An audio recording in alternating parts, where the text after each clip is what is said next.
afternoon. Thank you all for coming to the February Board of Directors meeting of Pecan Plantation Homeowners Association. Welcome. Thank you for your attendance.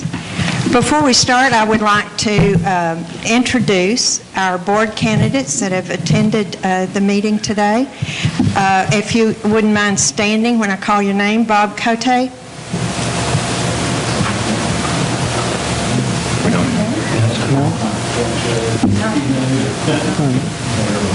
Roger Eads. Bev Franson. Doug Green. Thank you, Doug. Joe Hartman. And John Shirley. Thank you all so much for coming, and thank you again for throwing your hat into the ring. We appreciate you. We have some former board members here today. Would you all stand if you've served on the board? Ray, Hal, Jim, anyone else? Bev. Bev, of course. Well, we know Bev. She stands up again. She's standing up.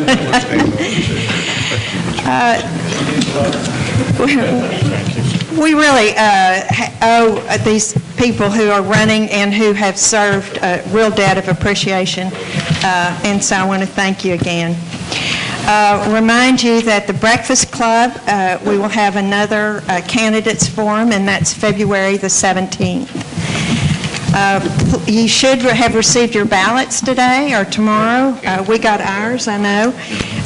They need to be returned prior to the March 5th meeting time. And I hope you will vote, and I hope you will attend the meeting and welcome the new directors.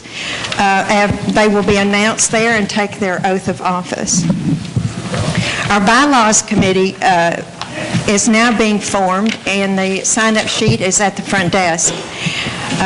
February the 12th is the last day to sign up for the bylaws committee. That membership will be approved at the March board meeting. After the annual meeting on March the 5th, I'll keep repeating that, there will be sign-up sheets for the other boards on the front desk, and I hope you'll seriously consider looking into what the board, what each of those committees does, and if you're interested, I hope you will sign up. And that's all I have. Thank you. Are there anyone, is there anyone that would like to speak at the open session? All right, Ms. Franson, if you'll take the microphone. Thank you, Madam President and Board of Directors. I wanted to talk, take a few minutes of your time today to talk about the Audit Committee policy. There's been some discussion in the recent past about a new policy that was put in place in 2009 that seems to be a negative for the association and its members. So I wanted to first tell you that as a member of the Audit Committee when I was elected in 2012 and as chair of the Audit Committee in 2013, I'm very familiar with how the Audit Committee policy works. And maybe the members that are here today and those that are watching are not familiar with the Audit Committee. And if you haven't been on the board, you probably aren't familiar with the audit policy. But what happens is the first-year board members are on the committee, and then a chairperson from a second year chairs that committee. And then those four people meet, separate from the board and separate from the management, and they decide if they're going to audit a policy or procedure or process this year, or if they're not. In 2013, the Audit Committee decided that they wanted to take a look at the purchasing process. We have a policy for purchasing, and we wanted to make sure it's being followed, not only with the purchase orders, but also service agreements, with competitive bid process.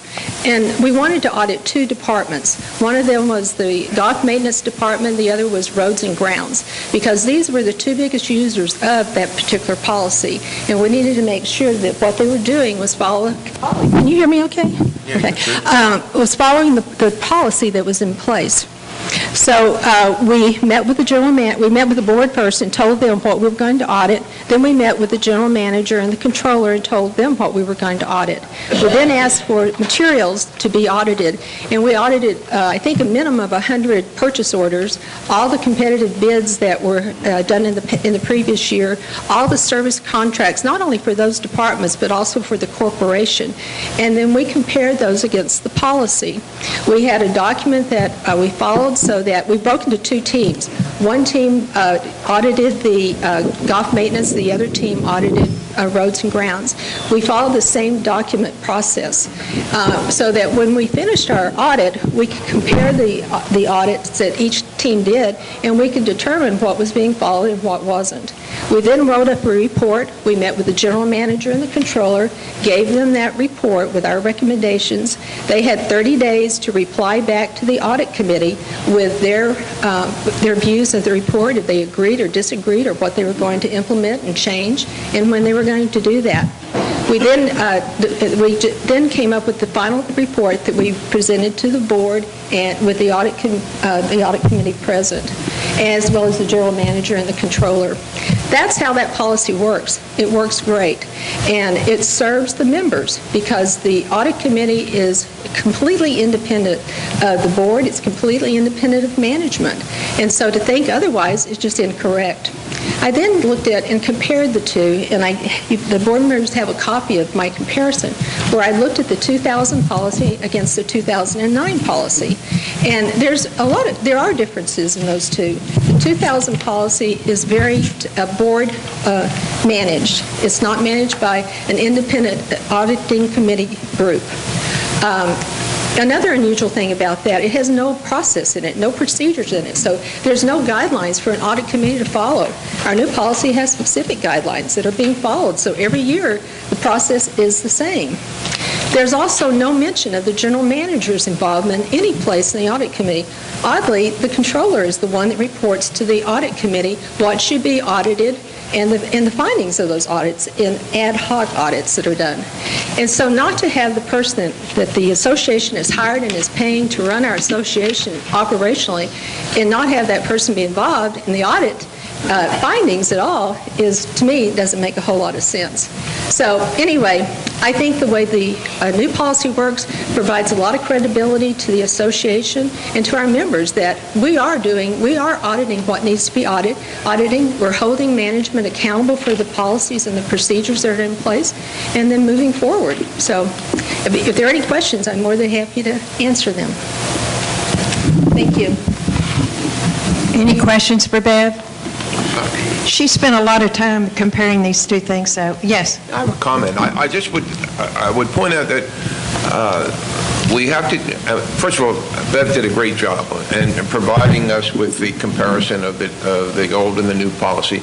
We're talking about primarily internal and external audits.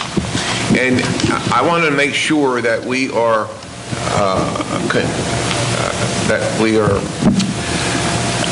I'm blanking on the word, but when an external audit, which is conducted every year, examines our policies and procedures and identifies a problem with that might arise in management's conduct of our financial activities, the reports are made directly to the board and not to management.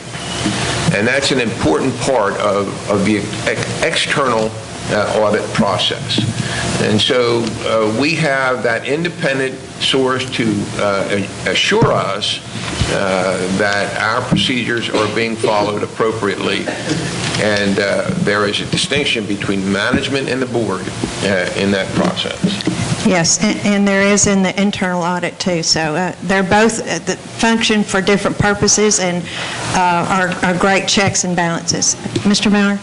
I don't want to repeat what Bob just said, but I do appreciate Beverly bringing this forward. The understanding of the audit is almost as complicated as the understanding of the three buckets of money we have. There are two completely separate audits. One is by an external professional accounting firm. The other is by the non-officer members of this board, and they are not one audit that are two completely separate audits addressing completely different items of concern. Both report to the board. Both are retained by the board. Management is in second place behind the board on any of that. And we'd be happy to have anybody that thinks they know how to audit join us in the audit committee. Thank you. I appreciate all the comments. Thank you very much. Anyone else have anything they'd like to say in open discussion? If not, we will go on to the minutes of the January 7th board meeting. They have been amended, and the board members have received one page that has been corrected. It was just an error in a number, and that has been corrected. So I will entertain, if there are no further corrections or additions, I'm going to ask that the minutes be approved as they have been amended. Any other additions or corrections? If not, those minutes are approved as amended. Thank you. Now for the financials, Mr. Maurer, our treasurer. Thank you, Madam President. I'd like to call upon our general manager, Michael Bartholomew, to present us with the financial details. Thank you. Thank you, Mr. Treasurer. Madam President, we're going to talk about the financials for the month ending December 31st. We are 2 months into our financial year. And first of all, let's take a look at our revenues and see how we did in December. Our operations assessment, we're up to 2,984 members. That is plus 3 members during the first 2 months of our fiscal year. Communications had another great month in ad revenue, $14,000 in total ad revenue for the month, $33,000 for the first 2 months of the fiscal year. So you can see in communications, we exceeded our plan, revenue plan by $1,100 for the month and $5,400 year to date. Food and beverage also had a great revenue month, $132,000 worth of revenue, $2,300 ahead of their plan. And year to date, we're up to $236,000 in food and beverage revenues already, $6,400 over our plan, and $12,000 ahead of prior year food and beverage revenue. The golf department had a great year in Pro Shop, great month, I should say, in Pro Shop merchandise sales, $44,000 in total merchandise sales. That's why you see that positive variance of $5,309 for the golf department.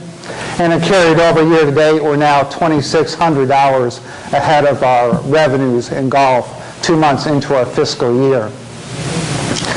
The marina had a missed plan of $3,336. That is due to gasoline revenue.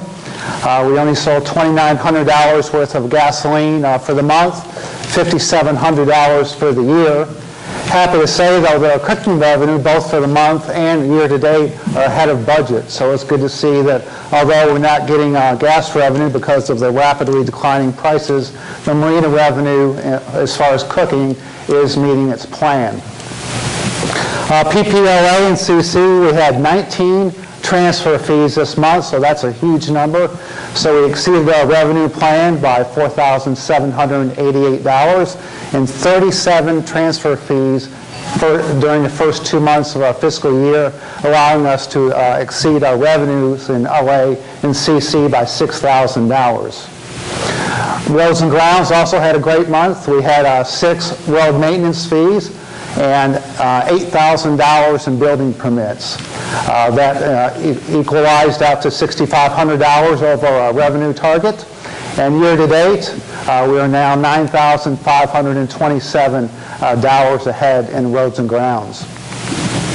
And had a good month, 34.5% occupancy, so we were able to exceed our plan in the end by $1,100, and a slight increase of just $63 over our plan year to date.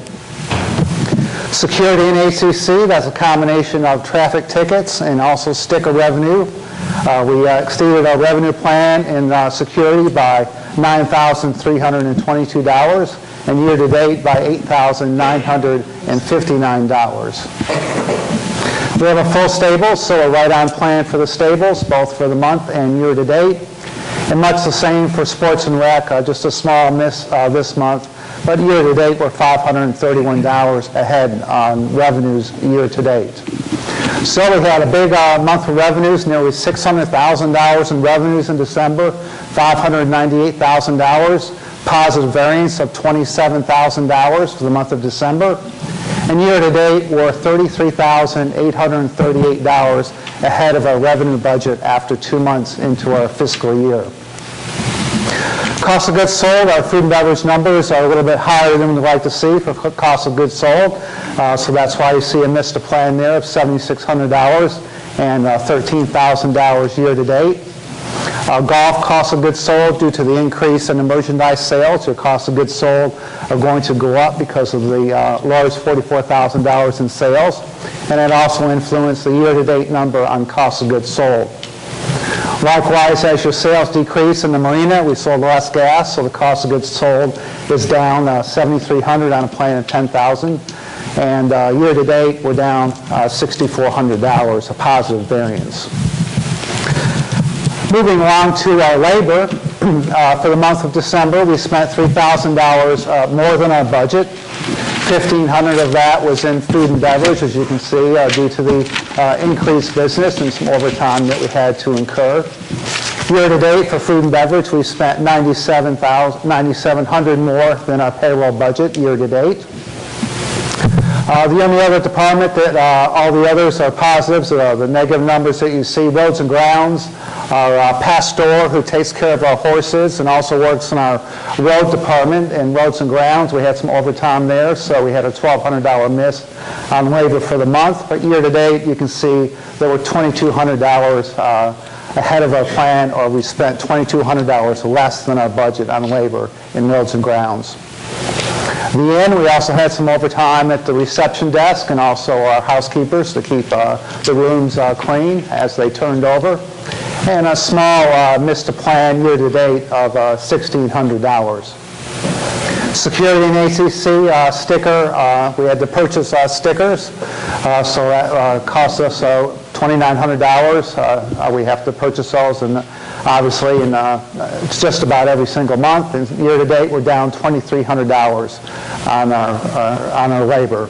Or actually, that wasn't stickers. That was actually labor for our increased patrols. When I get down to expenses, it's actually the stickers. So because we are having more patrols out in the streets, it is costing us a little bit more money. In December, it cost us $2,900 more. And year-to-date, we have a $2,300 missed plan due to our increased security patrols. So for the month, we had a $3,200 missed plan on labor, and year-to-date, we're $6,500 behind our labor cost plan, or we spent $6,500 more than our budget year-to-date. Other expenses, those are all pretty much positive numbers. You can see down the line, we spent less pretty much in every department. Membership services, if you've noticed when you walked into the clubhouse, the nice new benches that we have out front, the black benches, we bought those for people to wait for the rise and just for people who may want to sit outside and enjoy the front of the clubhouse, and so we spent a little money for those. All the other departments, a lot of it is timing. We will be catching up as we go through the season on some of these issues. As I mentioned earlier, incorrectly, the security and ACC, the sticker expense goes right in expenses, and that's why we had a missed plan of $1,100. And we have a small miss in security of $211 year-to-date. Stables, extra hay and feed for the horses. So we have a small missed plan of $445. And year-to-date, we have a small missed plan, for much the same, of $737. Facilities maintenance, building repairs, and pretty much all areas of the club, we missed plan by $3,500. We're doing a lot of painting around the clubhouse and miscellaneous building repairs. So we spent $3,500 more than our budget for the month. But at the bottom line for other expenses, we did spend $7,900 less than our budget for December. and $52,421 less than our budget year-to-date after 2 months in our fiscal year. When it's all rolled up into the net income line, you can see that we had a good month in December, $31,370 of positive net income on a plan of $9,349 for a positive variance of $22,021. And year-to-date, our positive variance is now $67,842 after 2 months into our fiscal year. So we're off to a good start, but it's early, and we have a long way to go before we get to the end. This is our operating forecast. So you have in the left-hand column, you have 2 months of actual and 10 months of forecast. Compare that to the budget, and you can see all the numbers on the right-hand side. Those are all positive numbers. Those are all the departments that we expect to exceed plan, starting out with roads and grounds by 12,000, PLA and CC by 2,300, and you can see the rest of the numbers there. We do expect to miss the plan. It's still early, but we wrote an extremely aggressive food and beverage budget of only negative $18,000. And the way it's trending right now, it appears that we'll lose about $36,000, but that is on $1.3 million in revenue. And if you go back in history, you can see that is a much, much lower number than historically we've lost in food and beverage, even at $36,000. We're expecting a small miss to plan of $1,100, but still there's lots of time to make it up. Member services, $1,800. Stables will probably finish right on plan. We're forecasting right now a small miss to plan of $687. Sports and Rec will make their plan this year by about $1,300. Facilities maintenance, we're expecting a $5,600 miss to plan due to the building repairs and the aging facility. Pro Shop right on plan, and the golf course, last year we spent $613. We're tracking to spend about $614 this year, $1,100 miss to plan, but still there's plenty of time to make that up in the next 10 months. And the marina, it's good to see the marina. We're forecasting a positive variance to plan of $2,400 in the marina, so that's good to see after a couple of years of struggling in the marina. When it's all said and done at the end of our fiscal year, we expect to have $3,700 in positive net income on a plan of $2,600 for a positive variance of $1,087. Our capital expenditure report in progress, the hotel FF&E project. That's a project we'll be replacing all the locks with RFID technology, so we'll eliminate all the keys, a much more secure system. Also add some furniture and fixtures to spruce the room up, a refrigerator, some of the things that our rooms don't currently have that have been requested by people that have been staying in the inn. That stuff is all on order. In the next 3 to 5 weeks, we should have that project completely finished, and you're more than welcome once we finish it to ask for a key and go up and take a look at the rooms. Driving range picker for the driving range that is ordered, not in yet, as is the back circle marquee. That's the beginning of the enhancement of the back circle. We're going to move the marquee that we have now, actually take it down and install an electronic marquee at the back gate. That one will be text only without graphics and not as bright as the one as you come in. Elevator repair of $3,000. Yesterday we received our scissor lift for the pack and actually put it to good use yesterday, so we're already using that. First day we got it, and drainage engineering of $24,300 also in progress. Completed so far this year, china and glassware, $14,000. Automatic bunker rake, $12,000. That is a great piece of equipment. Now the workers do not have to go out and hand rake every single bunker. It is done with a machine now, and that will save a lot of labor and a lot of time.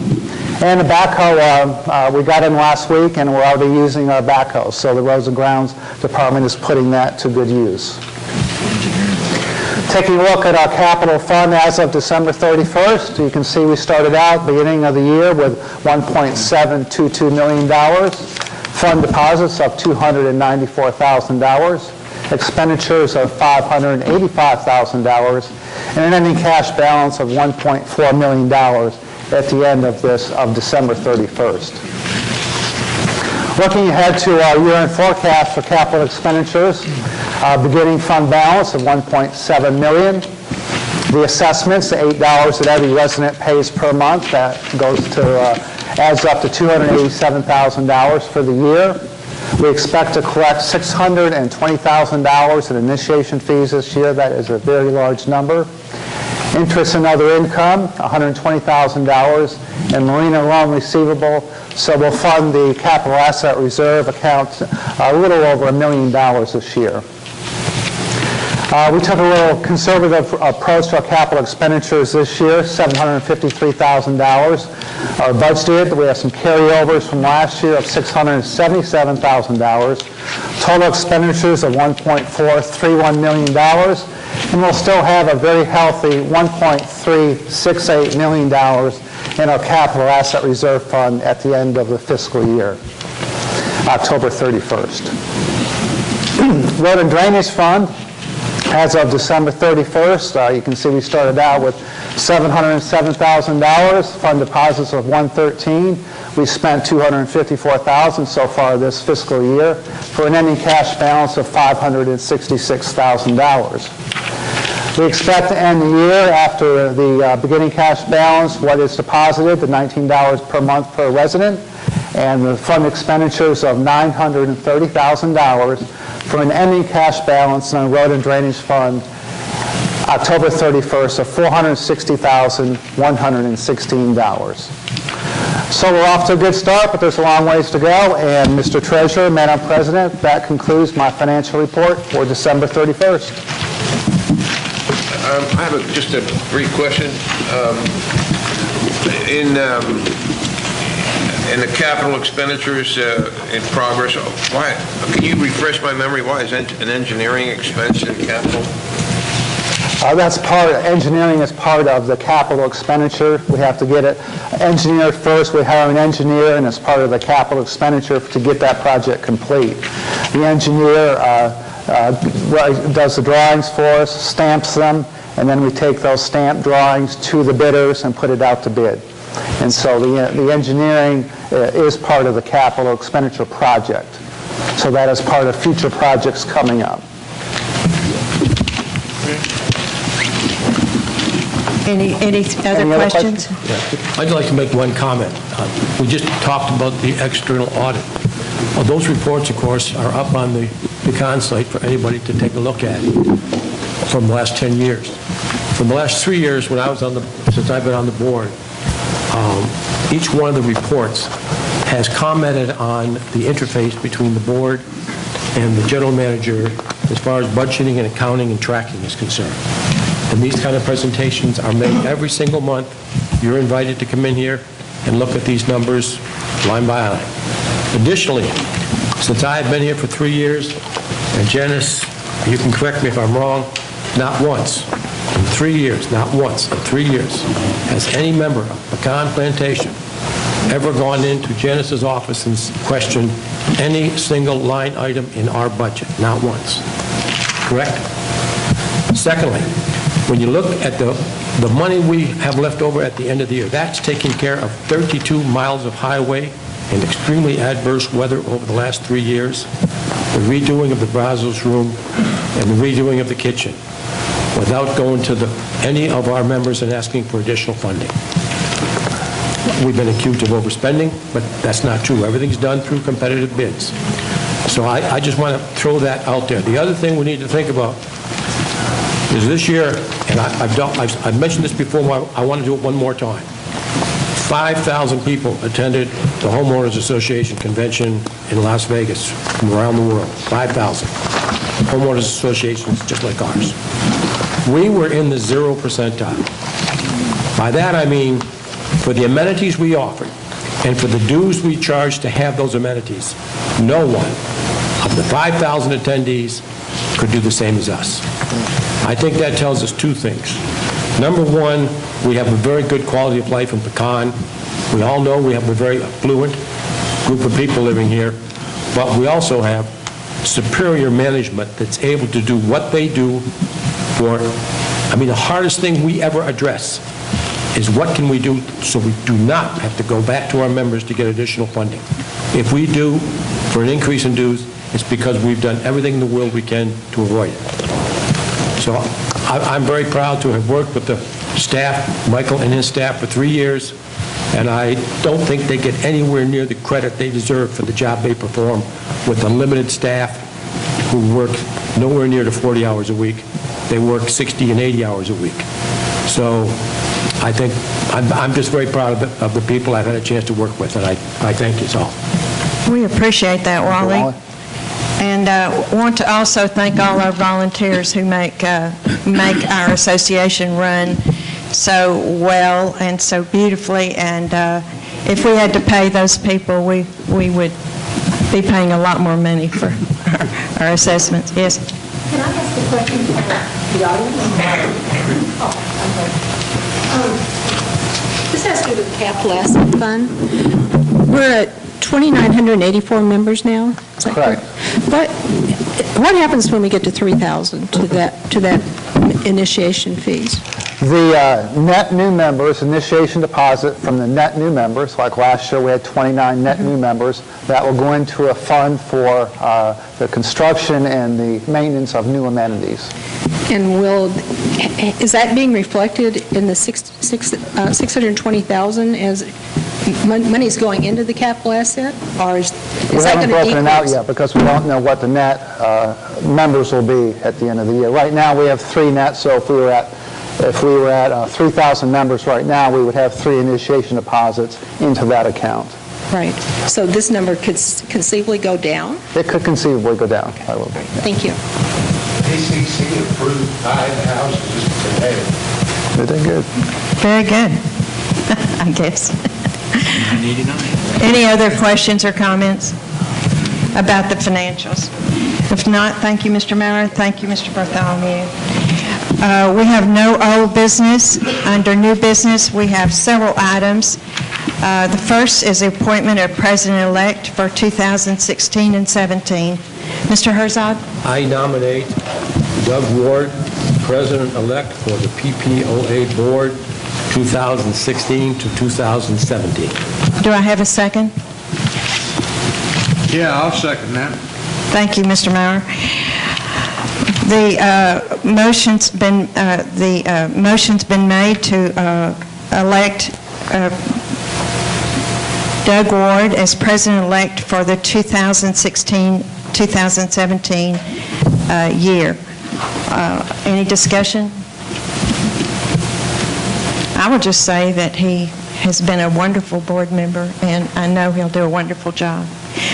All those in favor, say aye. Or raise your right hand. All opposed? You're not going to comment? Item B is ratification of BR 1601-001. Mr. Kamen? I move approval of BR 16-01-001, which refers to the AFE 15-0309 for the insurance storm damage repair deductibles. All right, do I have a second? I'll second that. Thank you, Mr. Kite. Is there any discussion? Yeah, I'd just like to point out that when we first looked at this, it seemed like we were being charged deductibles for 3 different events when it seemed to be that the damage occurred during one event. But Daniel went back and in discussions with the insurance company, determined that indeed there were 3 different events that caused damage. And so while the deductibles appear to be high, our insurance return of over $700, almost $800,000, will be providing us with new air conditioning units and new roofs that probably would have had to been replaced anyway. So we're pleased that this process has moved forward. We've gotten a determination from the insurance company, and so we will be able to make those repairs. Thank you, Dr. Kamen. Any other discussion? If not, all those in favor of approving BR 16-01-001, raise your right hand. All right, that's unanimous. Item C is AFE 15-02-03, drainage upgrade on Bell Chase. Mr. Kite? Madam President, I would like to move that we approve the authorization for expenditure 15-02-03 for it's labeled 8734 Bell Chase. All right. Do I hear a second? I'll second. Thank you, Mr. Jakely. Any discussion? I'll make a few comments. All right. Thank you. This is a small portion of a very large project. The drainage in this area of Pecan starts up around Wedgefield, flows down across Bell Chase, kind of parallels Bell Chase for quite a while, and then goes underneath and off to the Brazos River at the south end of Pecan. The portion that we're talking about here, we started last year or the year before working way down by the Brazos River, and we've been coming upstream. This portion is for Bell Chase that is up here near the clubhouse. If you drive out of the clubhouse, it's the second right to get onto Bell Chase. And that road parallels Wedgefield. It goes between the golf course holes 13 and 18, if you're familiar with that. And it runs downhill. And it creates a creek right there that goes underneath Bell Chase. And that is the problem area that this AFE is for. And what's there now is basically two round culverts, I'm guessing 20, 24 inches in diameter. It's going to be replaced with a big square culvert 2 feet by 6 feet, and then cleaning up the drainage ditch in that area. And that's what this AFE is for. Are there any questions? Yes, I'd like Mr. to make President. another comment. Is this on? Yeah. This whole program of the drainage projects is really an important one for preservation of our roadways. If we didn't do this, would be at risk of losing the road right there, particularly this project that Mr. Kite has described. So this is almost an imperative necessity to proceed with these projects because of that. We've got a major investment in our roads, and they're at risk without maintaining them. One of the factors for this project that was pointed out by Daniel is that right where this culvert is, the road has been sloping downhill and it levels off. So when it does jam up and go over the road, it goes over for a very long range, and it's a devastating situation. So this will correct all of that. All right. Any further discussion? I'd just like to comment also that when we see drainage from the infrastructure side, remember, we're looking at items that affect the common areas, the roads, and the things we use, as opposed to maybe what might go through your yard. And so our whole approach is to keep the infrastructure solid, and that's what our investment is going towards. Thank you. And this is part of an ongoing projects that were started last year. We started close to the river and are working our way up to higher elevations in a logical order. So any other discussion? If not, then I'm going to call for the vote for AFE 15-02-03. All those in favor, raise your right hand. All right, that's unanimous. Item D is an AFE 15-10-20, replacement of number 17 retaining wall on the golf course. Mr. Herzog? That's mine. Oh, I'm sorry. Mr. Jakely. I recommend the board approve AFE 15-10-20B for the rebuilding of the number 17 pond retaining wall. All right, do I hear a second? All right, Mr. Herzog, thank you. Is there any discussion? Yes, I'd like just a couple of comments. I don't know how many of you play golf, or if you don't play golf, you spend time out walking or riding the course when it's not in golf time. Number 17 is a large pond down below there, and it's in pretty decrepit shape. This particular wall does a couple of things for us. One, it maintains the integrity of the pond. It also, we have a golf path that runs, a cart path that runs next to it. This will stabilize the cart path, which is beginning to erode, and we haven't had any carts fall off or fall through, but we're getting close to that situation. And also, we've got quite an investment in the golf green there, and this will help stabilize the green so that we don't lose the investment we spent a couple of years ago in rebuilding our greens. And something we've been working on to get approval for some time. The design's finished, and so I recommend that we proceed with the retaining wall. All right, thank you, Mr. Jakely. Any other discussion? If not, then I'm going to ask all those in favor of AFE 15-10-20B to raise your right hand.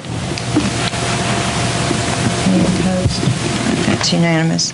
Item E, AFE 16-10-06 irrigation pump 2 rebuilt and motor. Madam President, Yes, Mr. I Moore. move the board approve AFE 16-10-06. Do I hear a second? I'll second that motion. Thank you, Mr. Ward. Any discussion? This is to buy a 75 horsepower motor to go on one of our 2 water pumps that we use to provide water on our golf course. That motor was rebuilt several years ago, and if it was to go down, we would not be able to provide sufficient water to maintain our greens and our golf course. So it's to buy that extra motor, have it available when and if it will be needed. And the experience with those 2 pumps has not been the greatest. They don't last forever. In fact, they're already showing signs of thrust-bearing wear. Had to rebuild one of the pumps. I think we had to rebuild one of the motors.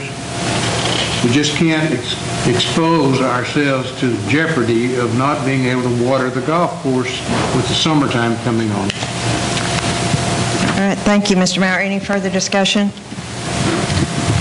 All right, then all those in favor of AFE 16-10-06, raise your right hand. All right, that passes. Next item is AFE 16-10-07 to replace number 12 tennis court side benches. Mr. Price? Yes, Madam President, thank you.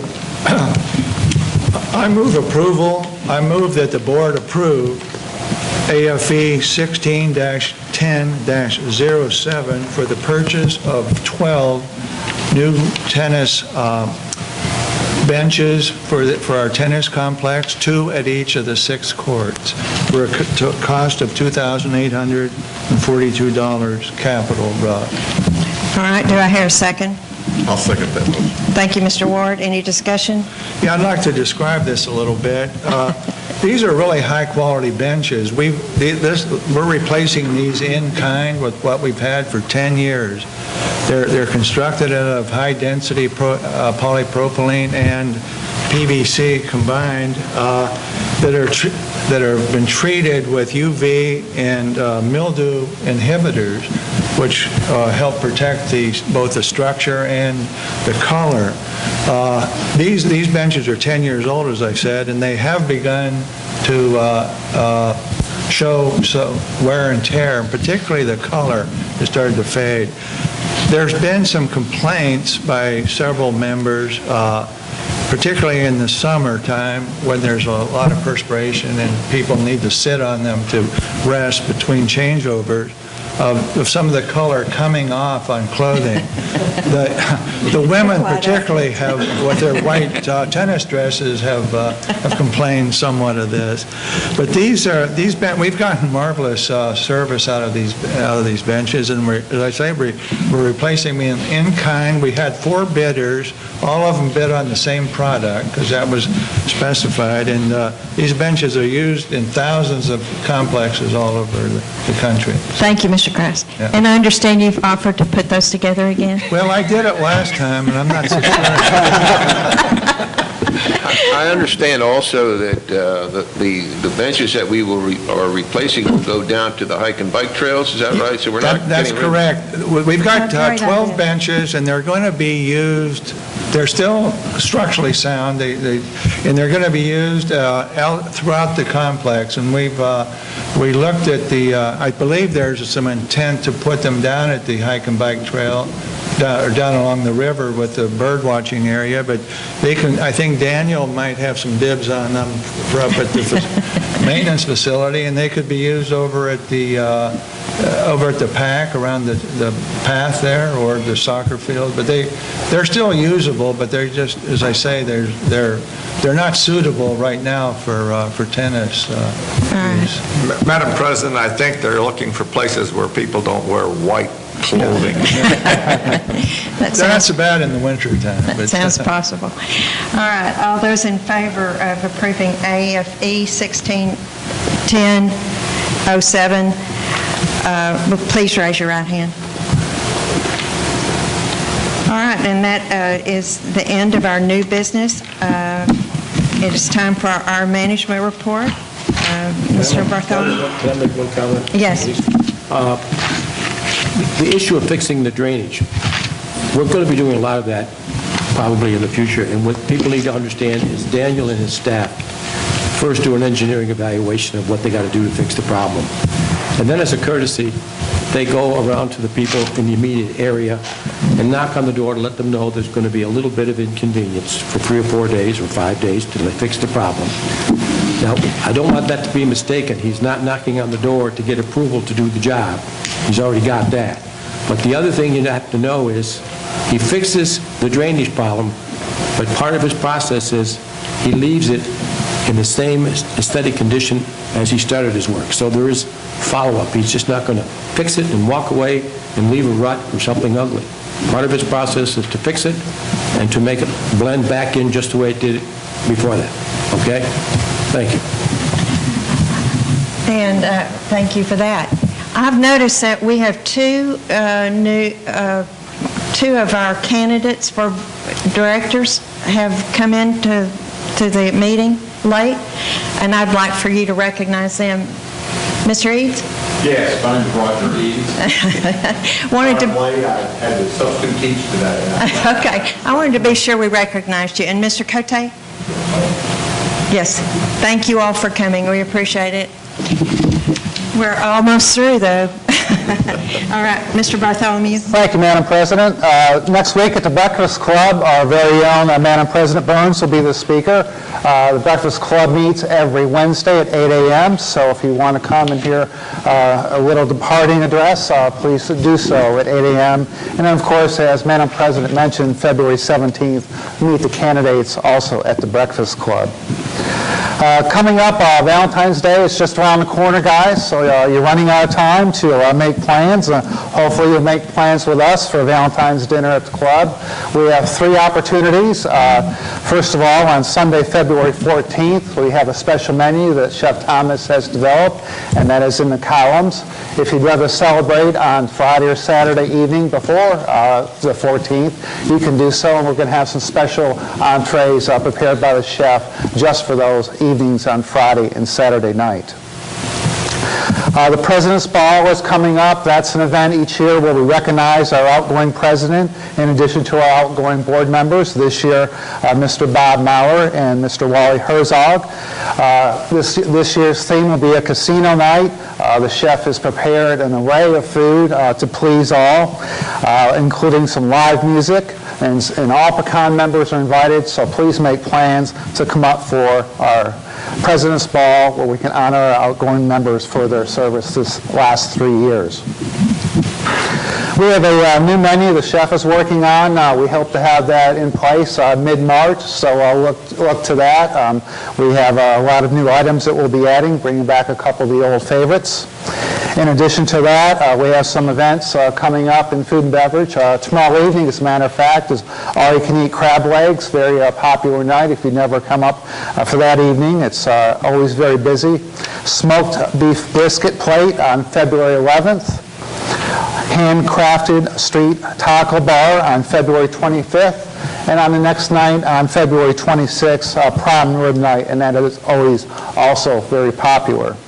A couple of events coming up down at the PAC. Liddy's Night Out painting class. Sounds like a lot of fun on February 6th. That'll be on Sunday. And a class on essential oils, make and take. So you get to take home what you make at the PAC on February the 7th.